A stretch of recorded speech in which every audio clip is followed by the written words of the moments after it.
Di antaranya pertanyaan pertama, apakah azan salat subuh yang berlaku di tanah air kita ini sudah tepat atau kecepatan? Tentunya kita terkadang ada yang mengatakan azan yang subuh yang kita dengar sekarang kecepatan 15 menit, ada yang mengatakan kecepatan 20 menit. Adapun waktu azan salat duhur, asar, maghrib dan isya tidak ada perselisihan. Setahu saya tidak diperebutkan di sini ya. Tetapi masalah azan salat subuh memang ada perselisihan. Dan ternyata perselisihan ini bukan cuma ada di tanah air. Bahkan perselisihan ini ada juga di Arab Saudi. Sejak saya kuliah dahulu saya sering dengar perselisihan ini. Ada yang menyatakan bahwasanya azan subuh ya karena yang dijadikan patokan oleh pemerintah Arab Saudi dengan pemerintah Indonesia sama, takwim Ummul Qura. Takwim Ummul Qura yaitu penanggalan yang diletakkan oleh Ummul Qura ya. Nah, yang benar bagaimana? Dua-duanya punya dalil. Demikian juga ulama di sana berselisih ya. Para ulama kibar seperti Syekh Shalih Al Fauzan, kemudian Mufti Kerajaan Arab Saudi Syekh Abdul Aziz Al Utsaimin dan sebelumnya juga Syekh Abdul Aziz bin Baz rahimahullahu taala, kemudian juga Menteri Agama Syekh Shalih bin Abdul Aziz Al Utsaimin.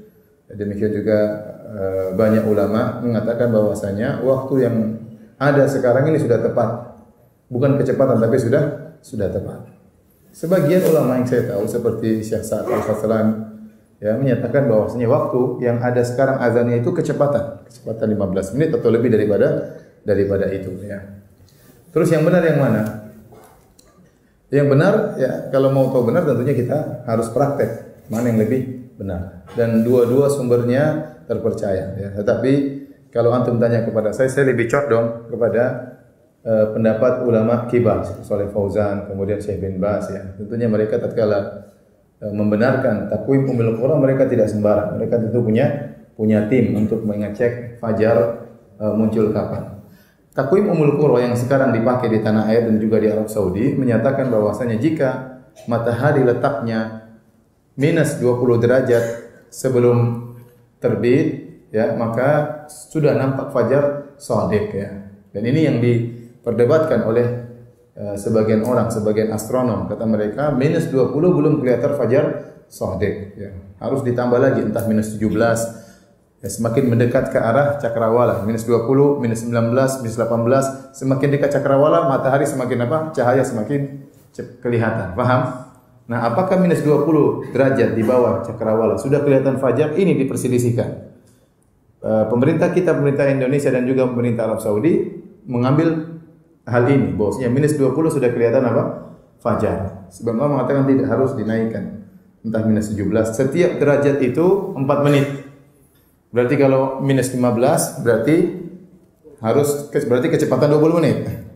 Kalau minus 16 berarti kecepatan 16 menit ya. Mereka yang mengatakan sekarang pun kecepatan, mereka pun berselisih. Kecepatan berapa menit ya. Hadirin hadirat yang dirahmati Allah Subhanahu wa taala. Saya lebih condong kepada bahwasanya azan yang dikumandangkan sekarang sudah tepat. Kenapa? Pertama dari sisi itu pilihan para ulama kibar ya, ulama besar ya, bahkan mufti kerajaan Arab Saudi, kemudian Syekh Shalih Fauzan dan Menteri Agama Syekh Shalih Al Utsaimin dan mereka orang-orang yang kita akui ilmu mereka dan kita akui ketakwaan mereka dan mereka tentu tidak sembarang. Yang kedua, kalau kita lihat praktek dalam hadis-hadis Nabi disebutkan Nabi SAW selesai sholat subuh itu ya, seorang baru mengenal teman duduknya. Kata dalam hadis, wa kana yanfatilu min salatil ghadati hina ya'rifu rajulu jalisahu. Rasulullah SAW selesai dari salatnya tatkala seorang baru mengenal temannya, teman duduknya. Jadi, assalamualaikum warahmatullahi, assalamualaikum warahmatullahi, selesai salat subuh, dia baru kenal, oh kamu si fulan. Sebelahnya dia belum kenal ya. Jadi masih remang-remangnya sangat tinggi sehingga yang dikenal baru di sampingnya. Demikian dalam hadis yang lain, kana Rasulullah sallallahu alaihi wasallam yusalli al-fajr wa yashhadu ma'ahu nisa'un minal mu'minat mutalaffi'atin bimurutihinna la ya'rifuhunna ahadun minal ghalas. Rasulullah sallallahu salat subuh, ternyata ibu-ibu juga ikut salat subuh bersama Nabi sallallahu alaihi wasallam. Dan setelah selesai salat subuh tidak ada yang mengenal ibu-ibu tersebut. Mereka lihat ini perempuan, tetapi siapa ibu-ibu ini tidak ada yang kenal. Kenapa? Karena sangat remang-remang. Ya, la ya'rifuna ahadun minal ghalas. Tidak seorang pun yang mengenal ibu-ibu tersebut karena masih sangat remang-remang. Berarti Nabi selesai salat subuh itu masih gelap.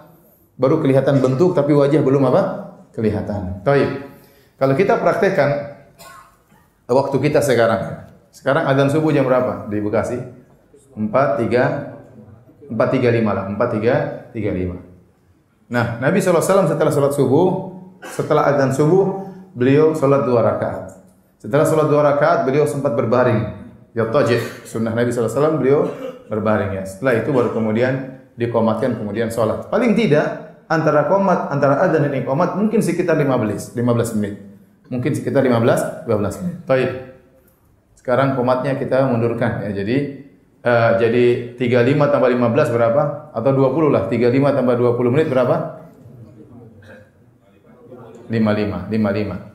Kemudian Nabi SAW salat subuh yaqra ya bainal 50 ayat ila 100. Antara 50 ayat sampai 100 ayat beliau baca. Kalau 50 ayat kira-kira 16 menit, 17 menit. Kalau 100 ayat kira-kira setengah jam, 35 menit. Taruhlah Nabi SAW baca 100 ayat salat subuh, berarti 35 menit. Nah, 455 tambah 35 jadi berapa? Setengah 6. Jadi setengah 6. Kira-kira setengah 6 kalau kita matikan lampu semua, kita assalamualaikum warahmatullahi wabarakatuh. Kira-kira di samping kita kenal ya? Kenal. Sudah kenal ya? Sudah kenal insyaallah. Setengah 6 itu sudah agak apa? Agak terang. Taruh lampu mati semua, insyaallah kita sudah kenal sebelah kita ya.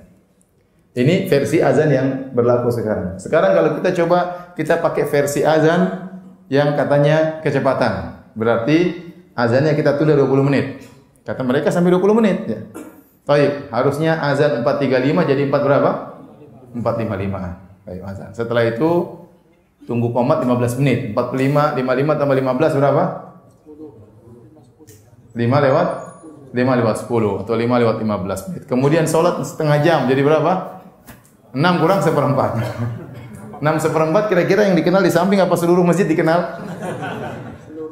Seluruh masjid mungkin dikenal ya. Jadi maka kita mengambil jalan tengah, ini disampaikan juga oleh sebagian ulama. Karena kita sendiri tidak pernah praktek melihat fajar, ya, maka untuk masalah bersahur kita ihtiyat, kita berhati-hati. Begitu adzan dikumandangkan kita berhenti. Kita berhenti. Jangan kita nekat untuk makan dan minum lagi. Karena bisa jadi ya memang adzan yang sekarang sudah tepat. Dan kalau kita sudah tahu sudah adzan, kita nekat makan dan minum berarti puasa kita batal. Tetapi untuk sholat maka kita tunda qomatnya 15 menit. Untuk hati-hati. Ya, sehingga tatkala kita qomatnya ditunda 15 menit atau 20 menit, maka dua pendapat sudah menyatakan sholat subuhnya sah. Tetapi kalau qomatnya baru 5 menit, pendapat kuda mengatakan sholat subuh enggak sah. Paham? Karena kata mereka sholat subuhnya, azan subuhnya kecepatan 15 atau 20 menit. Maka untuk hati-hati kita qomatnya kita tunda berapa menit? 15 sampai 20 menit ya. Ini sempat terjadi heboh di Arab Saudi tentang khilaf ini.